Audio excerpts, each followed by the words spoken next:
نستعينه ونستغفره ونعوذ بالله من شرور أنفسنا ومن سيئات أعمالنا من يهده الله فلا مضل له ومن يضلله فلا هادي له وأشهد أن لا إله إلا الله وأشهد أن محمدا عبده ورسوله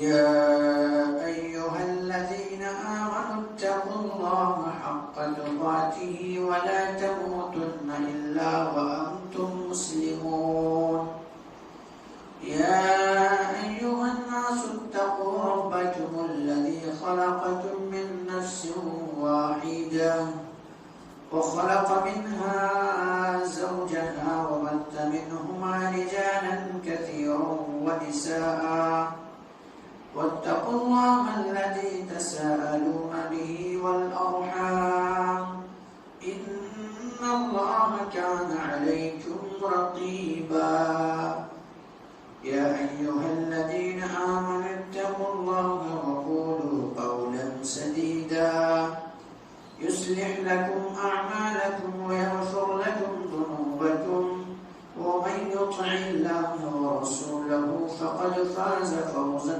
عظيما أما بعد فإن خير الحديث كتاب الله وخير الهدي هدي محمد صلى الله عليه وسلم وشر الأمور محدثاتها وكل محدثة بدعة وكل بدعة ضلالة وكل ضلالة في النار فقد قال الله تبارك وتعالى في كلامه المجيد والفرقان الحميد أعوذ بالله من الشيطان الرجيم بسم الله الرحمن الرحيم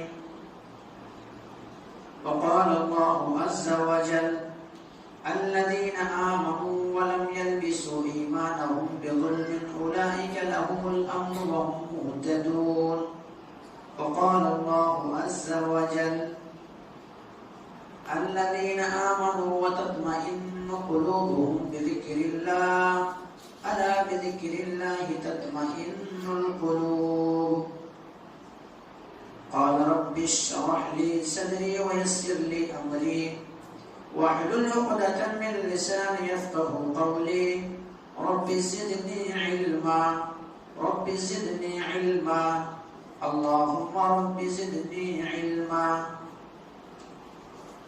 سبحانك لا علم لنا إلا ما علمتنا إنك أنت العليم الحكيم لا يكلف الله نفسا إلا وسعها لها ما كسبت وعليها ما اكتسبت ربنا لا تؤاخذنا إن نسينا أو أخطأنا ربنا ولا تحمل علينا إصرا كما حملته على الذين من قبلنا ربنا ولا تحملنا ما لا طاقة لنا به واعف عنا واغفر لنا وارحمنا أنت مولانا فانصرنا على القوم الكافرين. محترم حاضرین جمعہ، دینی اور ملی بھائیوں، عزیز بچوں، پردہ نشین خواتین اسلام، میری معزز اسلامی ماں اور بہنیں،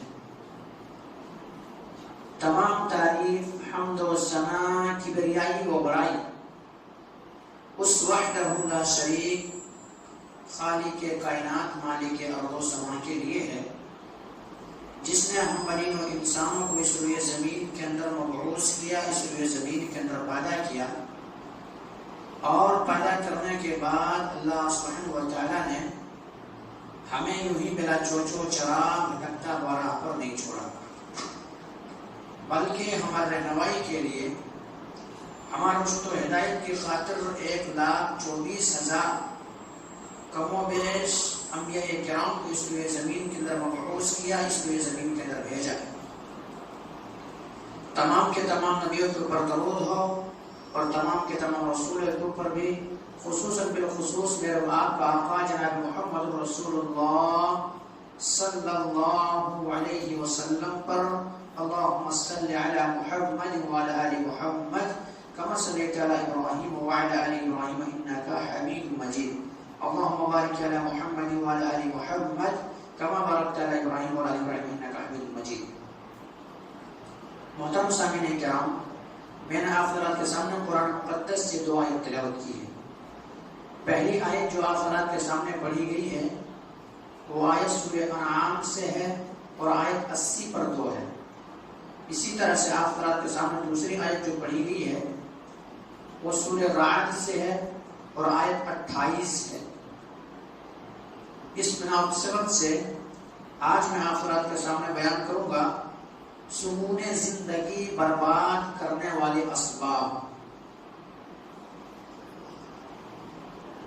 مطلب یہ کہ آج دنیا کے اندر ہر کوئی انسان یہی چاہتا ہے کہ ہمیں راحت و آرام والی زندگی میسر ہو، ہمیں سکون والی زندگی ملے، ہماری زندگی جو ہے خوشحالی میں گزرے اور آرام ہماری زندگی میں کبھی بے سکونی نہ ہو، کبھی دلوں میں اضطراب نہ ہو اور کبھی راحت و آرام کے علاوہ کوئی اس بے چینی والی زندگی ہمیں میسر نہ ہو۔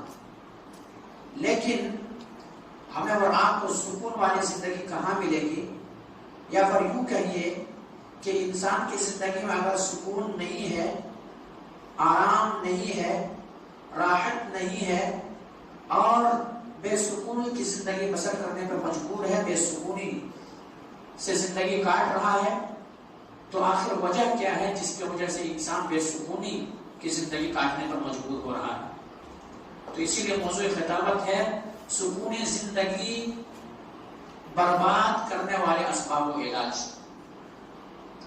تو میرے بھائیوں، ہمیں اور آپ کو مذہب اسلام ایک ایسا مذہب ہے جو اللہ رب العالمین کا پسندیدہ، اللہ رب العالمین نے مذہب اسلام کو چن لیا ہے اور مذہب اسلام کے علاوہ دیگر مذہب جو ہے وہ قابل قبول نہیں ہے۔ اور مذہب اسلام ایک ایسا مذہب ہے، اس کی خصوصیت یہ ہے کہ اللہ سبحانہ وتعالی ہمیں ہر موقع پر ہر مقام پر گائیڈ کرتا ہے، رہنمائی کرتا ہے کہ ہماری زندگی کس طرح سے ہو، ہم اور آپ زندگی کیسے بسر کریں، زندگی کیسے کاٹیں، یہاں تک کہ اسلام جو ہے مذہب ہر معاملے میں ہمیں گائیڈ کرتا ہے، ہر معاملے میں ہمیں رہنمائی کرتا ہے، ہر معاملے میں ہمارے راستہ بتاتا ہے۔ تو کیا ہمیں اور آپ کو بھلا وہی اسلام سکون زندگی کے تعلق سے کوئی راستہ نہ بتایا ہے، کوئی ایسی چیز نسخہ نہ بتایا ہے جس کو اپنا کر کے ایک انسان سکون والی زندگی پا سکتا ہے، آرام والی زندگی پا سکتا ہے؟ جی، اسلام ہمیں یہ تمام ساری چیز بتائے ہیں اور تمام ساری چیزوں کے تعلق سے گائیڈ کیے ہیں کہ ہم اور آپ کو یہی راستہ اپنا کر کے سکون والی زندگی ملے گی، سکون و آرام والی زندگی میسر ہوگی، سکون و آرام والی زندگی ملے گی۔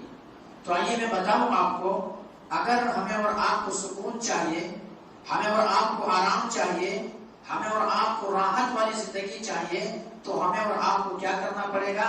اللہ تبارک و تعالیٰ نے فرمایا ہے، اعوذ باللہ من الشیطان الرجیم، بسم اللہ الرحمن الرحیم، الذین آمنوا ولم یلبسوا ایمانهم بظلم اولئک لهم الامن وهم مهتدون۔ الذین آمنوا، جو ایمان لائے، ولم یلبسوا ظلم، الذین آمنوا ولم یلبسوا بایمانہم ظلم، اور اپنے ایمان کے ساتھ کیا کیا؟ وہ شرک کو نہیں ملایا۔ اولئک لهم الامن، انہی لوگوں کے لیے کیا ہے؟ ہدایت ہے، اور یہی لوگ ہدایت یافتہ ہیں، انہی لوگوں کے لیے امن ہے اور یہی لوگ ہدایت یافتہ ہیں۔ اللہ نے کیا کہا؟ الذین آمنوا ولم یلبسوا ایمانہم بظلم اولئک لهم الامن وهم مهتدون، جو شخص ایمان لاتا ہے اور ایمان لانے کے بعد ایمان کو شرک کے ساتھ نہیں ملاتا ہے، اولئک لهم الامن، انہی لوگوں کے لیے امن ہے، انہی لوگوں کے لیے سکون ہے، انہی لوگوں کے لیے آرام دہ زندگی ہے۔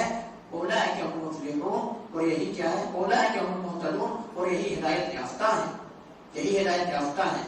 تو ایک انسان کو سکون والی زندگی کے لیے، آرام والی زندگی کے لیے، راحت والی زندگی کے لیے، زندگی بسر کرنے کے لیے اسے سب سے پہلے ایمان لانا پڑے گا۔ ایمان لانا پڑے گا کس کے اوپر؟ اللہ کے اوپر ایمان، اللہ کے رسول کے اوپر ایمان، فرشتوں کے اوپر ایمان، کتابوں کے اوپر ایمان، تقدیر کے خیر و شر کے اوپر ایمان، آخرت کے اوپر ایمان، ان کو ایمان لانا پڑے گا۔ اور ایمان لانے کے بعد، کلمہ شہادتین کا اقرار کر لینے کے بعد، پھر اسے ایمان کے تقاضے پر عمل کرنا پڑے گا۔ یعنی ہمیں کلمہ پڑھ لینے کے بعد اللہ کے نبی جناب محمد کریم صلی اللہ علیہ وسلم نے کن کن باتوں سے روکا ہے، کس چیز سے روکا ہے، اللہ تبارک و تعالیٰ نے کس بات کو کرنے کا حکم دیا ہے، تو ہمیں ایمان لانے کے بعد ان باتوں کے اوپر عمل کرنا ہوگا۔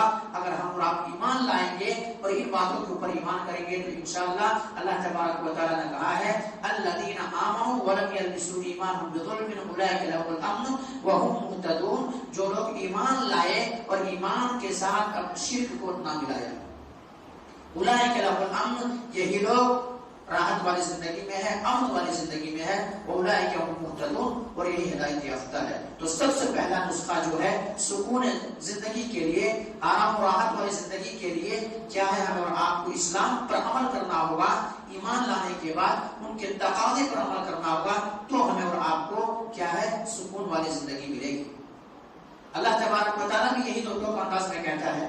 قرآن مقدس کی آیت ہے، آیت 28 ہے، سورہ رات کے اندر یہ آیت موجود ہے۔ اللہ تبارک و تعالیٰ نے فرمایا الا بذکر اللہ تطمئن القلوب، کہ دلوں کو سکون، دلوں کو راحت، دلوں کو آرام کس چیز سے ملتی ہے؟ اللہ کے ذکر سے، اللہ کے ذکر سے۔ تو یہاں اللہ رب العالمین کے ذکر اگر کوئی انسان کرتا ہے، ذکر سے تمام ساری چیزیں آ جاتی ہے، ان کی نمازیں، ان کی قربانیاں، تمام ساری چیزیں ذکر میں آ جاتے ہیں۔ تو جب اللہ رب العالمین کے ذکر اگر کرتا ہے تو ایسے انسان کے لیے سکون والی زندگی ہے، آرام والی زندگی ہے، راحت والی زندگی ہے، اور بے سکونی ان کی زندگی میں پھر نہیں ہے۔ وہ انسان پریشان حال نہیں ہے جب وہ اسلام کے اوپر عمل کرے گا۔ اللہ نے وہی تو کہا ہے الذین آمنوا ولم یلبسوا ایمانهم بظلم اولئک لهم الامن وهم مهتدون۔ تو یہ چیز ہے، تو ہمیں اور آپ کو اسلام پر عمل کرنا پڑے گا۔ مذہب اسلام نے جو بتایا ان چیزوں کے اوپر عمل کرنا پڑے گا، شریعت کے اوپر عمل کرنا پڑے گا، تب تو ہمیں اور آپ کو راحت والی زندگی ملے گی، آرام والی زندگی ملے گی، سکون والی زندگی ملے گی۔ اور اگر میں اور آپ اسلام کے اوپر عمل نہیں کیے، ایمان لانے کے بعد صرف ایمان تو لے آئے، لیکن ایمان لانے کے بعد کیا کیا چیز ہمارے اوپر فرض ہے، ان چیزوں پر عمل نہیں کیے، تو ہماری زندگی بے سکونی والی زندگی ہوگی، آرام اور راحت والی زندگی نہیں ہوگی۔ اللہ تبارک و تعالیٰ نے یہی قرآن مقدس کے اندر فرماتا ہے۔ آپ قرآن کریم کو اٹھا لیں گے، قرآن کریم کے اندر آیت ہے سورہ طٰہٰ کے اندر 124، 125، 126، 3 آیت کو آپ پڑھیں گے تو اللہ تبارک و تعالیٰ نے کہا ہے وَمَنْ أَعْرَضَ عَنْ ذِكْرِي فَإِنَّ لَهُ مَعِيشَةً ضَنْكًا وَنَحْشُرُهُ يَوْمَ الْقِيَامَةِ أَعْمَى وَقَدْ كُنْتَ بَصِيرًا قَالَ كَذَلِكَ أَتَتْكَ آيَاتُنَا فَنَسِيتَهَا وَكَذَلِكَ الْيَوْمَ تُنسَى۔ جو شخص میرے ذکر سے روگردانی کرے گا، منہ موڑے گا، اللہ رب العالمین کی بندگی سے منہ موڑے گا، اللہ تبارک و تعالیٰ ان کی دنیاوی زندگی کو تنگ کر دے گا، دنیاوی زندگی تنگ ہو جائے گا، پیسہ کمائے گا، دولت ان کے پاس ہوں گے، مال و اولاد ہوں گے، تمام ساری چیزیں رہنے کے باوجود بھی کیا ہوگا؟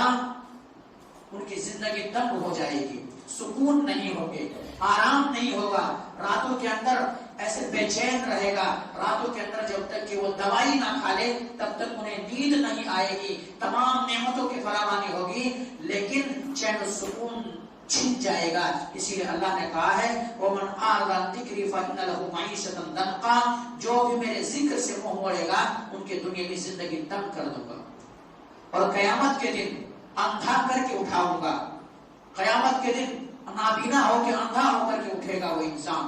دنیاوی زندگی کے اندر بے سکونی ہوگی، سکون اور راحت والی زندگی نہیں ہوگی، پیسہ ہوں گے، دولت ہوں گے، مال ہوں گے، کماتا ہوگا، بینک بیلنس ہوں گے، پراپرٹی ہوں گے، سب کچھ ہوں گے، لیکن دنیاوی زندگی تنگ ہو جائے گی۔ کیوں؟ اللہ رب العالمین کے ذکر سے منہ موڑا ہے، منہ موڑا۔ وَمَنْ أَعْرَضَ عَنْ ذِكْرِي فَإِنَّ لَهُ مَعِيشَةً ضَنْكًا وَنَحْشُرُهُ يَوْمَ الْقِيَامَةِ أَعْمَى وَقَدْ كُنْتَ بَصِيرًا، اور قیامت میں اندھا کر کے اٹھاؤں گا۔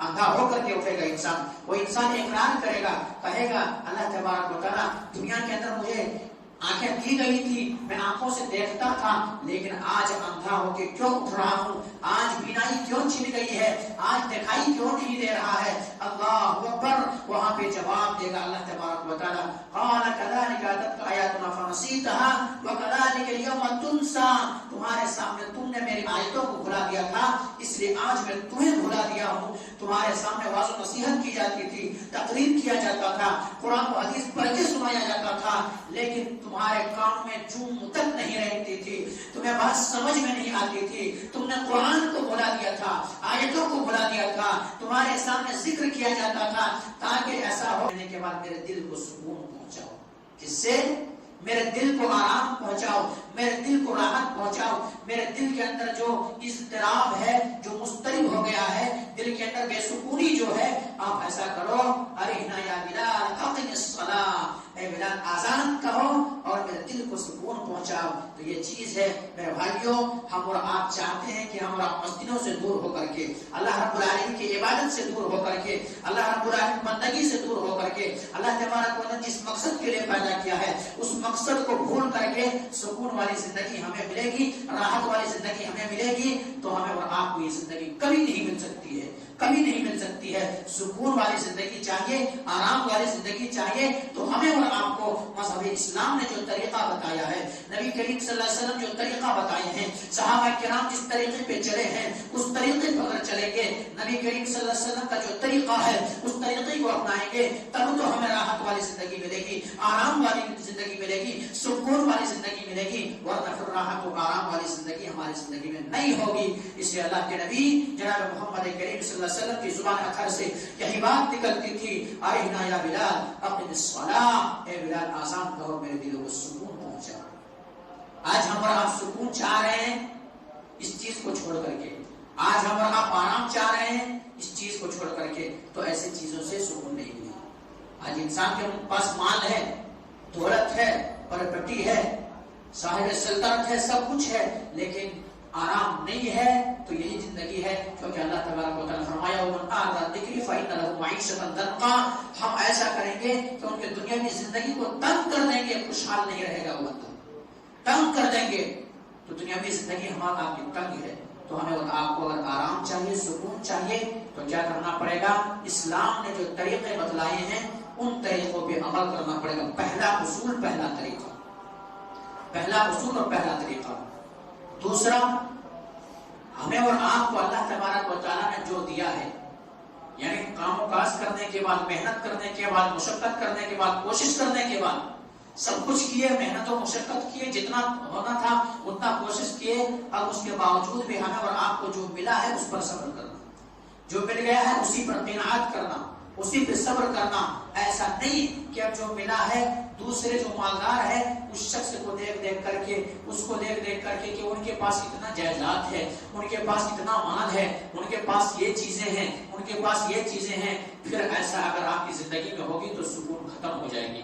کیوں؟ مذہب اسلام ایک ایسا مذہب ہے، سکون دلانا چاہتا ہے۔ اسی لیے اللہ کے نبی جناب محمد کریم صلی اللہ علیہ وسلم نے فرمایا ہے کہ جب تمہیں دنیا دیکھنے کی باری آئے تو ایسا کرو کہ اپنے سے نیچے والے کو دیکھو، اپنے سے نیچے والے کو دیکھو، اور جب آخرت کے معاملہ پیش آئے تو اپنے سے اوپر والے کو دیکھو۔ جب اوپر والے کو دیکھو گے تو نیکی زیادہ کرنے کی خواہش پیدا ہوگی اور دنیا سے بے رغبتی ہوگی۔ دنیا سے کیا ہے؟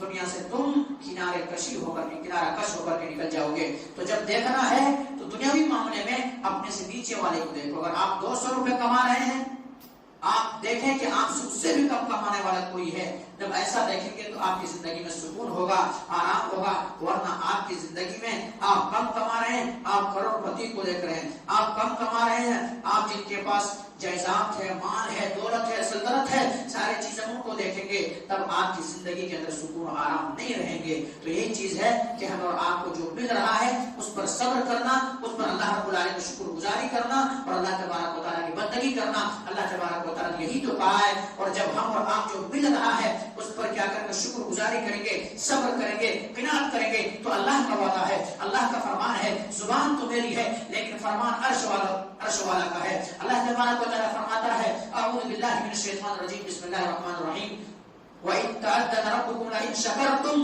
لَأَزِيدَنَّكُمْ وَلَئِن كَفَرْتُمْ إِنَّ عَذَابِي لَشَدِيدٌ، اگر تم شکر گزاری کرو گے تو اللہ سبحانہ و تعالیٰ تمہیں مزید دے گا اور تمہارے مال کے اندر فراوانی ہوگی، اولاد کے اندر فراوانی ہوگی، زندگی کے اندر راحت ہوں گے، آرام ہوں گے، سکون ہوں گے۔ اور اگر ناشکری کرو گے تو ناشکری کرنے کی وجہ سے کیا ہوں گے، جو ہے اللہ رب العالمین کفر کرنے والے نعمتوں کو چھین لے گا اور کفر کرنے والے کو پسند نہیں کرتا ہے۔ آئیے میں بتاؤں آپ کو بات کو سمجھانے کے لیے تاکہ بات کو سمجھانے میں آسانی ہو اور سمجھ سکے آپ لوگ۔ شیخ سعدی علیہ رحمہ ایک بہت بڑے فلسفہ گزرا ہے، انہوں نے اپنی زندگی کے حالات کو بھی کوٹ کیا ہے اور ان کی زندگی میں آنے والے مراحل، آنے والی مصیبتوں کو بھی اپنے کتابوں کے اندر درج کیا ہے اور اس میں تمام سارے بات اس لیے کوٹ کیا ہے، اس لیے لکھا ہے تاکہ کوئی ایک انسان اگر پریشانی کے عالم میں زندگی بسر کر رہا ہے، بے سکونی کے عالم میں زندگی بسر کر رہا ہے، ان کی زندگی میں آرام و راحت والی زندگی، آرام سکون والی زندگی نہیں ہے، تو اس کو پڑھ کر کے، اس کو سن کر کے، اس کو سمجھ کر کے، اس کو دیکھ کر کے کیا کرے انہیں راحت و آرام والی زندگی مل جائے۔ انہوں نے اپنے تعلق سے ایک واقعہ نقل کرتا ہے۔ واقعہ کیا ہے کہ یہ انسان کہیں سفر میں جا رہے تھے، ساز و سامان ان کے پاس تھے، سواریاں ان کے پاس موجود تھا، تمام سارے چیزیں ان کے پاس تھے، لیکن ہوا کہ کچھ دیر ابھی گزرے ہیں، کچھ دور تک گئے ہیں، ہوا اتفاق سے ایسا کہ چور ان کو چاروں طرح سے اچک لیتے ہیں، گھیر لیتے ہیں، چور کے شکنجے میں آ جاتا ہے۔ چور اس انسان کے تمام مال و اسباب کو چھین لیتا ہے، سواری چھین لیتا ہے، پیسے چھین لیتے ہیں اور سفر کے لیے جو اخراجات لے کے جا رہے تھے ان چیزوں کو چھین لیتا ہے، یہاں تک کہ جوتے تک چھین لیتے ہیں، جوتے تک چھین لیتے ہیں۔ یہ انسان غریب مارا، اب ان کے پاس کوئی سواری نہیں ہے، پیسے نہیں ہے، دولت نہیں ہے، جوتے تک چھن گیا ہے۔ یہ انسان چلتے چلتے چلتے چلتے دمشق کے مسجد میں پہنچے، دمشق کے مسجد میں پہنچے ہیں اور وہاں جا کر کے یہ اللہ رب العالمین کے سامنے گریہ زاری ہوا ہے، سجدہ ریز ہوا ہے اور اللہ تبارک و تعالیٰ کے سامنے دست دعا ہوا ہے۔ اللہ تبارک و تعالیٰ کے سامنے اپنے دست مبارک کو اٹھا دیا ہے اور اللہ رب العالمین سے دعا کر رہا ہے، اور دعا میں کہیں ناشکری والی چیز ان کے ذہن و دماغ کے اندر آ گیا ہے کہ اللہ تبارک و تعالیٰ میری زندگی اتنا تنگ، میری زندگی اتنی مصیبت سے کٹ رہی ہے، میری زندگی ایسے پریشانی میں کٹ رہی ہے کہ میرے پاس جوتے تک چھن گیا ہے، میں اتنا غریب و کلاش ہوں، جوتے تک میرے پاس موجود نہیں ہے، کھانے کے لیے چیز موجود نہیں ہے۔ تمام کون سے گناہ میں نے ایسا کیا ہے جس کے عوض میں، جس کے پاداش میں، جو گناہ کرنے کی وجہ سے اللہ تبارک و تعالیٰ یہ مصیبتیں، یہ پریشانیاں، یہ آزمائشیں میری زندگی کے اندر آئی ہے، آخر وجہ کیا ہے، ریزن کیا ہے، سبب کیا ہے، علت کیا ہے جس کی وجہ سے یہ دن مجھے دیکھنا پڑ رہا ہے۔ اللہ اکبر، ابھی وہاں سے دعا کر کے نکلے ہیں، دعا کر کے نکلے ہیں، مسجد کے سیڑھی پہ کیا دیکھتا ہے کہ ایک انسان ہے، ان کے پاس پاؤں بھی نہیں ہے، ان کے پاس پاؤں بھی نہیں ہے، ریتتے ہوئے چل رہا ہے اور مسجد کے صحن پہ بیٹھا ہوا ہے، سیڑھی پہ بیٹھا ہوا ہے، دھوپ ہے لیکن ان کے باوجود بھی رینگتا ہوا، ہاتھ اور پاؤں کے سہارے سے ٹیکتا ہوا مسجد کے سیڑھی کو چڑھ رہا ہے۔ اللہ رب العالمین کو فوراً یاد کرتا ہے شیخ سعدی رحمۃ اللہ علیہ اور کہتے ہیں کہ اللہ تبارک و تعالیٰ، میں نے بہت بہتر حالت میں تم نے مجھے رکھا ہے، بہت اچھی حالت میں مجھے رکھا ہے۔ اللہ تبارک و تعالیٰ، مال اگر چھن گیا ہے کوئی بات نہیں، مال تو پھر آ سکتا ہے، سواری چھن گئی ہے سواری تو آ سکتی ہے، دولت چھن گیا ہے دولت تو آ سکتا ہے، میرے صحت تو ہے، تندرست و توانا تو ہوں، اللہ تبارک و تعالیٰ صحت کی نعمت سے تم نے نوازا ہے۔ اس بندے جیسا اگر میرے حال کر دیے ہوتے، اگر میرے بھی پاؤں سلامت نہیں ہوتے، اگر مجھے بھی رینگ کے چلنا پڑتا اور اس طرح سے ہماری زندگی ہوتی، تب پھر ہماری زندگی کیسی ہوتی۔ فوراً اپنے سے نیچے والے کو دیکھے، کس کو دیکھے؟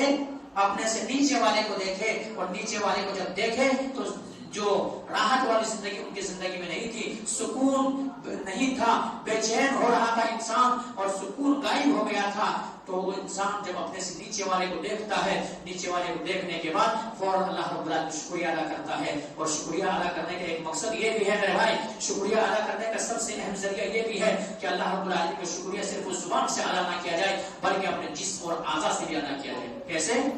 اللہ کے نبی جناب محمد کریم صلی اللہ علیہ وسلم جب رات کے اندر کھڑے ہوتے تھے، رات کے اندر کھڑے ہوتے تھے، قیام کے لیے کھڑے ہوتے تھے، نماز کے لیے کھڑے ہوتے تھے، تو نبی اکرم جناب محمد کریم صلی اللہ علیہ وسلم کے پاؤں میں اثر پھول جایا کرتا تھا، نبی کریم صلی اللہ علیہ وسلم کے پاؤں کے اندر ورم آ جایا کرتا تھا، نبی کریم صلی اللہ علیہ وسلم کے پاؤں پھٹ جایا کرتے تھے۔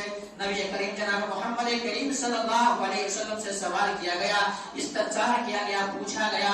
حضرت عائشہ رضی اللہ تعالیٰ عنہ سوال کرتی ہے، پوچھتی ہے کہ اللہ کے نبی جناب محمد کریم صلی اللہ علیہ وسلم، آپ تو بخشے بخشائے ہیں، آپ تمام گناہوں سے مبرہ ہیں، تمام گناہوں سے پاک ہے، اللہ تبارک و تعالیٰ نے آپ کے تمام گناہوں کو معاف کر دیا ہے، لیکن اللہ کے نبی جناب محمد کریم صلی اللہ علیہ وسلم، میرے سرتاج میرے آقا جناب محمد کریم صلی اللہ علیہ وسلم، آپ بھلا اس طرح سے عبادت کیوں کرتے ہیں کہ آپ کے پاؤں کے اندر ورم آ جاتا ہے، پاؤں سوج جاتا ہے، پاؤں پھٹ جاتا ہے؟ اللہ کے نبی جناب محمد کریم صلی اللہ علیہ وسلم نے فرمایا، افلا اکون عبدا شکورا، اے عائشہ کیا میں اللہ رب العالمین کا شکر گزار بندہ نہ بن جاؤں؟ اللہ رب العالمین کا شکریہ ادا کرنے والا بندہ بن جاؤں؟ اس لیے میں شکر گزاری کے طور پر اللہ رب العالمین کو خوش کرنے کے لیے، اللہ تبارک و تعالیٰ کو راضی کرنے کے لیے، شکر گزار بندے بننے کے لیے میں ایسا کام کر رہا، ایسی عبادتیں کر رہا ہوں۔ اللہ نے کیا کہا تھا؟ وَإِذْ تَأَذَّنَ رَبُّكُمْ لَئِن شَكَرْتُمْ لَأَزِيدَنَّكُمْ وَلَئِن كَفَرْتُمْ إِنَّ عَذَابِي لَشَدِيدٌ، اگر تم شکر گزاری کرو گے تو اللہ تبارک و تعالیٰ تمہیں مزید دولت سے نوازے گا، مزید دے گا، اور اگر ناشکری کرو گے تو تمہارے کیا ہے، سکون تک چھن جائے گی، اور اللہ تبارک و تعالیٰ ناشکری کو پسند نہیں کرتا ہے۔ تو شکر گزاری کیا دیکھا شیخ صالح علیہ الرحمٰن نے، کیا دیکھا؟ اللہ رب العالمین کو شکر ادا کیا، شکر ادا کیا۔ جب ایسے شکر گزاری ہوگی اور جو آپ کو ملے گا اسی پر صبر کریں گے، قناعت کریں گے، تو پھر آپ کی زندگی بے سکون آپ کبھی نہیں رہ سکتے، آپ کو سکون والی زندگی ہوگی۔ اسی طرح سے میرے بھائیو، انسان کی زندگی میں جب لالچ آ جائے تو پھر چین و سکون چھن جاتا ہے، آرام چھن جاتا ہے، سکون والی زندگی میسر نہیں ہو سکتا ہے۔ اس لیے انسان کو زیادہ لالچ بھی نہیں کرنا چاہیے، لالچ بری بلا ہے۔ اللہ تبارک و تعالیٰ نے کہا ہے قرآن کے اندر، الہاکم التکاثر، الہاکم التکاثر حتی زرتم المقابر، کیا کیا؟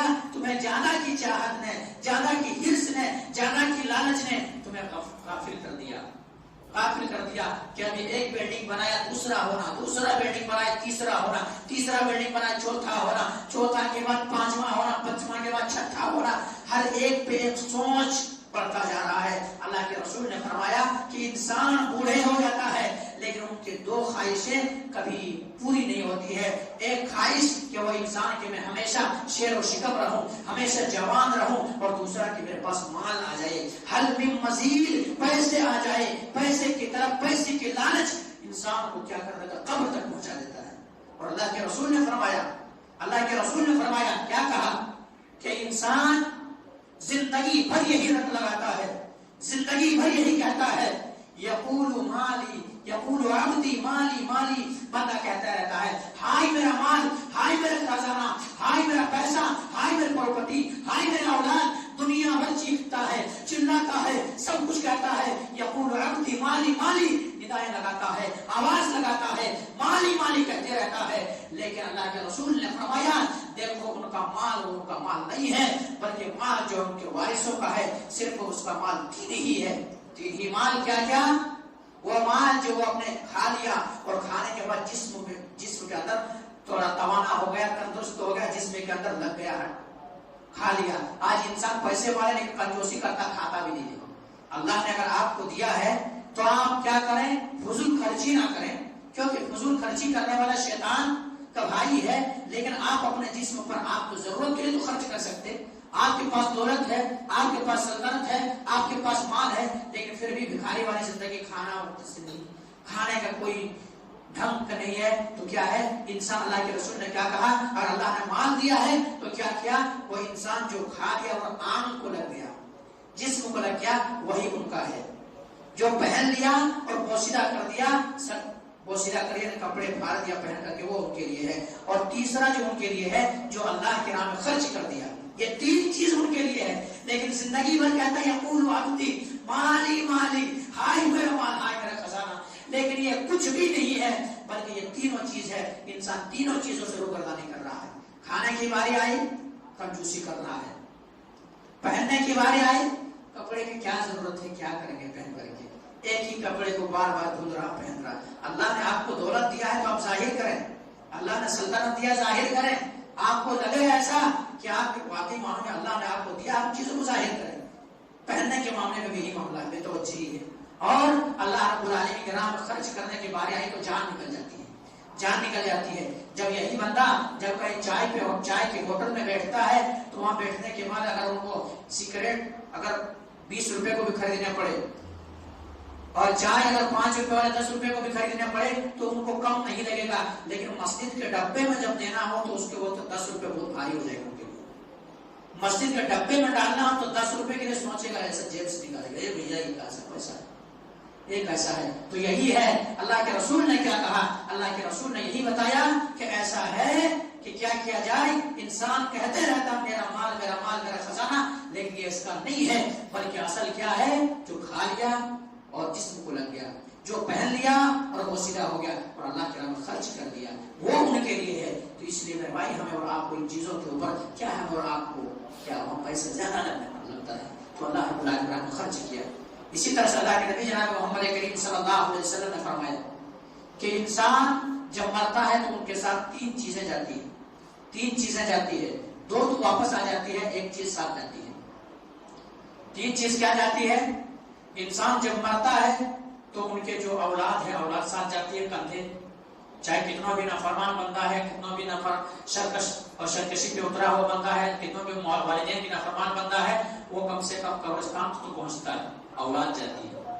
دوسری چیز ان کے مال و متاع جاتے ہیں. مال و متاع بولے تو کوئی چیز یعنی جو گھوڑا کدال یہی سارے تمام ساری چیزیں، جنازے کھاٹ، وہ ساری چیزیں جاتی ہیں. یہ مال یہ 2 واپس آ جاتی ہے، 2 واپس آ جاتی ہے. اولاد آ جاتے ہیں اور ہاتھ جھاڑتے ہوئے نظر آتے ہیں، ہاتھ جھاڑتے ہوئے نظر آ رہے ہیں، جھاڑتے ہوئے آ جاتے ہیں. سامان بھی لے واپس آ جاتا ہے. ان کے ساتھ جو جاتا ہے اعمال جاتا ہے، بہتر صالح اعمال جاتا ہے. آج ہم اور آپ یہی نہیں کر رہے ہیں، سب کر رہے ہیں. اولاد کے لیے اچھے سے اچھے جگہ پہ پڑھانے کی کوشش کر رہے ہیں، اچھا سے اچھا تعلیم دینے کی کوشش کر رہے ہیں، اچھے سے اچھے مستقبل بنانے کی کوشش کر رہے ہیں. چاہے آپ کو مصیبت ہی اٹھانا پڑے، آپ دھوپ کو دھوپ نہیں کہہ رہے ہیں، بارش کو بارش نہیں کہہ رہے ہیں، ٹھنڈی کو ٹھنڈی نہیں کہہ رہے ہیں، اور نکل رہے ہیں کام کاج کے لیے، محنت کے لیے، اور یہ تمام ساری چیزیں اولاد کو بنا رہے ہیں. لیکن آپ کے ساتھ جو جانے والی ہے، آپ کے ساتھ جو جانے والی ہے، اس کے لیے آپ محنت نہیں کر رہے ہیں، قد و کاوش نہیں کر رہے ہیں. آپ کے اعمال ساتھ جانے والے اس اعمال کی طرف سے نہیں سوچ رہے ہیں. آپ فجر کے لیے، آپ پتھر پھوڑنے کے لیے، بنڈا مارنے کے لیے فجر میں اٹھتے ہیں، اور اٹھنے کے بعد وہ سلسلاتی ہوئی وہ کیا ہے، ٹھنڈی کہ ہاتھ کام نہیں کرتا. کام کرتا ہے؟ کام نہیں کرتا ہے. اور ان کے باوجود بھی آپ کیلے پکڑتے ہیں، ہتھوڑا پکڑتے ہیں، اور اس میں سراغ ڈالتے ہیں، اس میں مارتے ہیں. کتنے محنت والے کام کرتے ہیں، قد و کاوش کرتے ہیں. یہ چیزیں آپ کو میں یہ نہیں کہا کہ آپ محنت نہ کریں، محنت کریں. آپ کے جو محنت ہے واقعی معنوں میں قابل تعریف ہے، واقعی معنوں میں تعریف کرنے والی چیز ہے. لیکن آپ کی زندگی اگر اللہ رب العالمین کی عبادت میں نہیں گزر رہی ہے، اللہ تبارک و تعالیٰ نے جس مقصد کے لیے پیدا کیا ہے اس مقصد میں نہیں گزر رہا ہے، تو آپ بے بس ہو جائیں گے. آپ کے ساتھ کچھ بھی نہیں جائے گا. 3 چیز جائیں گے، 2 واپس آ جائیں گے. آپ کے ساتھ جو اعمال جائیں گے، اعمال تو آپ کی زندگی میں ہے نہیں.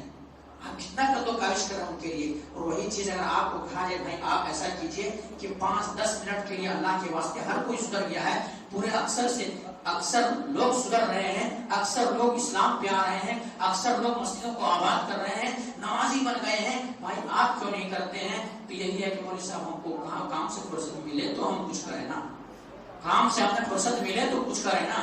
مال و دولت جمع کرنے میں اتنا مگن ہو گئے ہیں کہ ایسا اللہ تبارک و تعالیٰ کا الہاکم التکاثر. آپ کے بھی ذہن و دماغ کے اندر ایسا نہیں کہ آپ کے ذہن و دماغ کے اندر ایسا نہیں آ رہا کہ ہم نماز پڑھیں گے بول کے. ہر کسی کے ذہن و دماغ کے اندر اگر جمعہ کے دن آپ آ گئے ہیں تو اس کی یہ دلیل ہے کہ آپ بھی چاہتے ہیں کہ ہم نماز پڑھیں گے، لیکن سوچ کے ہم تھوڑا سیٹلمنٹ ہو جائے تو اچھا ہے. بولے صاحب پڑھیں گے ابھی تو کیا ابھی جوانی ہے، ابھی بچپن ہے، ابھی تھوڑا عمر ہو جانے کے بعد تھوڑا بچے کے لیے گھر بنانے کا ہے، وہ گھر بنا لینے کے بعد انشاءاللہ پڑھیں گے. یا بچوں کے شادی کا معاملہ ہے، شادی کر لیں گے اس کے بعد فری ہو جائیں گے، مجھے ٹینشن ہی نہیں ہوگا، اس وقت پڑھیں گے. یا پھر ایسا ہو مولوی صاحب ذرا کاروبار سے چھٹی نہیں ملتی ہے، ذرا مہلت مل جائے تو پڑھیں گے. ایسا سمجھتے نہیں سمجھتے؟ ہر کوئی سوچتا ہے. لیکن میرے بھائی آپ کی کیا گارنٹی کہ سانس ابھی رک جائے؟ ابھی سانس رک جائے اور فرشتے آئے اور فرشتے کو آپ کہیں کہ ذرا مہلت دو بھیا، مہلت ذرا دے دو. مہلت دیں گے تو کیا ہوگا؟ مہلت دیں گے ہم عبادت کریں گے. اور واقعی مانو ہر کوئی وہی کہے گا. مرتے وقت جب ان کے پاس فرشتے آئے گا تو فرشتے کو یہی کہے گا فَأَصَّدَّقُ وَأَكُن مِّنَ الصَّالِحِينَ. کیا کہے گا؟ ذرا مہلت دے دو، ذرا مہلت دے دو.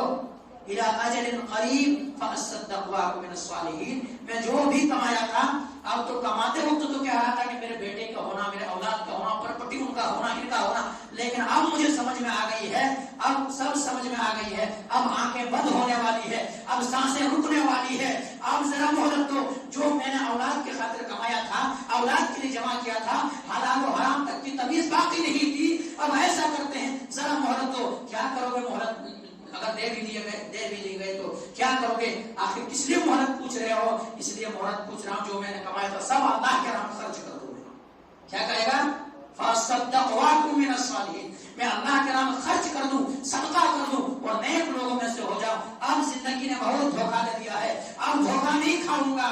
لیکن اس وقت آپ کی زندگی ہو تو صحیح، ایک سیکنڈ ادھر بھی نہیں اور ایک سیکنڈ ادھر بھی نہیں. اس وقت آپ کیا کریں گے؟ ہاتھ ملتے رہ جائیں گے میرے بھائی. اسی لیے کسی نے کیا خوب کہا ہے کہ کیا کیا جہاں سے لے کے صاحب اموال گئے، دولت نہ گئی ساتھ نہ اطفال گئے. یہ دولت یہ اولاد یہ دھوکے ہیں میرے بھائی. اس لیے میرے بھائی سینے پہ ہاتھ رکھیں، سینے پہ ہاتھ رکھیں کہ آپ کو اللہ نے کس لیے پیدا کیا ہے. مقصد حیات کو جانیں اور جس چیز کے لیے اللہ نے پیدا کیا ہے اس چیز کو اگر ہم اور آپ کریں گے دنیا کے اندر بھی سکون ہوں گے، دنیا کے اندر بھی راحت ہوں گے، آرام والی زندگی میسر ہوگی اور آخرت کے اندر بھی ہمیں اور آپ کو آرام راحت والی زندگی ملے گی. اور اگر ہم اور آپ اسی طرح سے بے توجہی میں کلمہ تو پڑھ لیے لیکن ان کے تقاضے کے اوپر عمل نہیں کریں گے، شریعت کے اوپر عمل نہیں کریں گے، اللہ تبارک و تعالیٰ جس بات کا حکم دیا ہے اس کو نہیں کریں گے، جس چیز سے روکا ہے اس سے نہیں روکیں گے تو ہمارے آپ کو پتہ نہیں کب ہمارے آپ کی آنکھیں بند ہو جائے. اور کسی شاعر نے کہا ہے دنیا کتنی عجیب تر ہے، انسان کی زندگانی پانی کا بلبلا ہے. پانی کا بلبلا سمجھ میں آ رہا ہے؟ پانی کا بلبلا، پانی جب بارش ہوتی ہے تو ایسا ایک بلبلا چھوڑتا ہے، پھر اس کے اوپر دوسرا بارش ہوتی ہے تو وہ بلبلا پھوٹ جاتا ہے. وہی انسان کی زندگی ہے، پانی کا بلبلا ہے انسان کی زندگانی. اپنی خوشی سے نہ آئے، اپنی خوشی نہ جائے، جو آئے آ کے جائے، جو جائے پھر نہ آئے. یہ حال ہے دعا کا، یہ ریت ہے پرانی. پانی کا بلبلا ہے انسان کی زندگانی. میرے بھائیوں تو یہ پانی کا بلبلا ہے، اس کے لیے ہم کہاں سے کہاں بھاگ رہے ہیں، کتنا قد و کاوش کر رہے ہیں، کتنا محنت کر رہے ہیں. تو میرے بھائی بڑے درد کے ساتھ، بڑے درد کے ساتھ میں آپ لوگوں سے یہی اپیل کرنا چاہوں گا کہ اللہ کے واسطے آپ جہاں پر کیا ہے ہوٹلوں کو آباد کرتے ہیں، جہاں پہ کام اور کاج کے اڈے کو آباد کرتے ہیں، جہاں آپ دوستوں کے محفلوں کو آباد کرتے ہیں، جہاں شادی کھانے کو آباد کرتے ہیں، جہاں دیگر چیزیں اگر ضرورت پڑے تو اس چیز کو آباد کرتے ہیں، اللہ کے واسطے مسجدوں کو بھی آباد کریں، اللہ کے واسطے مسجدوں کو بھی آباد کریں. اگر مسجدوں کو آباد نہیں کیے تو کل قیامت کے دن یہی مسجد آپ کے خلاف کھڑے ہوں گے، آپ کے خلاف کھڑے ہوں گے. اور پھر آپ کیسے زندگی آپ کو تنگی ہوگی، کیونکہ اللہ نے کہا ہے وَمَنْ أَعْرَضَ عَنْ ذِكْرِي فَإِنَّ لَهُ فَإِنَّ لَهُ مَعِيشَةً ضَنْكًا. یہ دنیا کی زندگی تنگ ہو جائے گی. اس لیے میرے بھائیوں ہمیں اور آپ کو جو زندگی اب ملی ہے، جو بھول بھلائیے میں کاٹ دیے، جو ہمارا اور آپ کی زندگی بے توجہی اور اسی طرح سے بغیر سوچے سمجھے کاٹ دیے، اب جو زندگی ملی ہے اس کو تہیا کریں اور تہیا کریں، مسجدوں کو آباد کریں، نمازوں کا پابند ہو جائیں. کیونکہ میرے بھائی اگر نماز آپ کی زندگی میں ہے تو انشاءاللہ سکون آپ کے لیے ہوں گے، آرام آپ کے لیے ہوں گے، راحت آپ کے لیے ہوں گے. اور آرام اور آپ کی زندگی میں نماز نہیں ہے تو دنیاوی زندگی بھی تنگ ہے، اخروی زندگی بھی تنگ ہے، تو ہمارے آپ کی زندگی پھر حسرت پڑیں گے اور وہاں میرے بھائی پھر جہنم کے اندر جائیں گے. کیونکہ جہنم کے اندر جانے کا ایک سبب یہی بیان کیا گیا ہے، سوال کرنے والے سوال کریں گے، پوچھنے والے پوچھیں گے. جنتی جہنم جنت کے اندر رہیں گے، جہنمی جہنم کے اندر رہیں گے. جو نمازی تھے، نماز پڑھنے والے تھے، صوم و صلات کے پابند تھے، شریعت کے پابند تھے، وہ بندہ جنت کے اندر جائے گا تو جہنمیوں سے سوال کریں گے کہ ما سلککم فی سقر، تم جہنم کے اندر کیسے چلے گئے، جہنم کے اندر ٹھکانہ تمہیں کیسے مل گیا، ہمارے ساتھ تم رہتے تھے، ہمارے ساتھ کام و کاج کرتے تھے، ہمارے ساتھ محفلوں کو آباد کرتے تھے، ہمارے ساتھ ہوٹلوں کو آباد کرتے تھے، ہمارے ساتھ جا کر کے کھیل کود کرتے تھے، ہمارے ساتھ کام و کاج میں ہمارے ساتھ تھے، شادی بیاہ میں ہمارے ساتھ تھے، ہر معاملے میں ہمارے ساتھ تھے، ہمیں کوئی مصیبت آئے تو چاہے جتنا بھی دشمنی ہو آپ کھڑے ہو جاتے تھے، ارے ہمارے قوم والے کو، ہمارے کیٹیگری والے کو، ہمارے ایسے خاندان والے کو کوئی انگلی کیسے اٹھائے، دشمنی اپنی جگہ ہے، تاک میں رکھتے ہیں، لیکن چلو ابھی تو باری آئی ہے کہ ہمارے لوگوں کے خلاف آواز اٹھایا ہے، اب آواز میں ہم ساتھ دیں گے، ہم جائیں گے، ہر معاملے میں آپ ساتھ تھے، لیکن بھائی میں جنت کے اندر ہوں، آپ جہنم کے اندر چلے گئے، آخر ریزن کیا ہے، سبب کیا ہے، وجہ کیا ہے، علت کیا ہے؟ میرے بھائی جواب یہی ہوگا، لم نکن من المصلین، لم نکن من المصلین، ہم نمازی نہیں تھے میرے بھائی، اس لیے جہنم کے اندر چلے گئے۔ تو میرے بھائیوں، ہمیں اور آپ کو جو زندگی ملی ہے اس کو غنیمت جانیں اور ہم اللہ رب العالمین بندگی میں زندگی کو گزاریں۔ اگر بے بندگی میں زندگی کو گزاریں تو پھر بڑی افسوس ملنا پڑے گا اور افسوس کرنا پڑے گا۔ بہرحال باتیں بے شمار تھی، یہیں سے اپنے بات کو ختم کرتا ہوں۔ اللہ سبحانہ وتعالیٰ سے دعا کرتا ہوں کہ مولا کریم جو بات کہی گئی ہے، سب سے پہلے تو ہم اور آپ کو تو ان باتوں کے اوپر اچھی سمجھ کے توفیق دے دے، اس کے بعد مولا کریم ہم تمام مسلمانوں کو، مولا کریم ہمارے ہوٹلیں آباد ہے، ہمارے کام و کاج کی جگہ آباد ہے، ہمارے گپ شپ کے سراکے گپ شپ کرنے والی جگہیں آباد ہے، تمام سارے شادی خانہ آباد ہے، ہر جگہ آباد ہے۔ مولا کریم ہمارے مسجدیں آباد نہیں ہے، مولا کریم تو ہمارے مسجدوں کو آباد کر دے۔ مولا کریم جن کے سینے کے اندر اللہ کا خوف نہیں ہے، اللہ کا ڈر نہیں ہے، آخرت کی تیاری نہیں کر رہا ہے، مولا کریم تو ان کے سینے کے اندر اپنا ڈر پیدا کر دے، اپنا خوف پیدا کر دے، اور انہیں بھی آخرت کے لیے جینے کے لیے بے مقصد نہیں بلکہ با مقصد زندگی گزارنے والے بنا دے۔ تقبل یا رب العالمین، وآخر دعوانا الحمد للہ رب العالمین، سبحان ربک رب العزة عما یصفون، والسلام علی المرسلین، والحمد للہ رب العالمین۔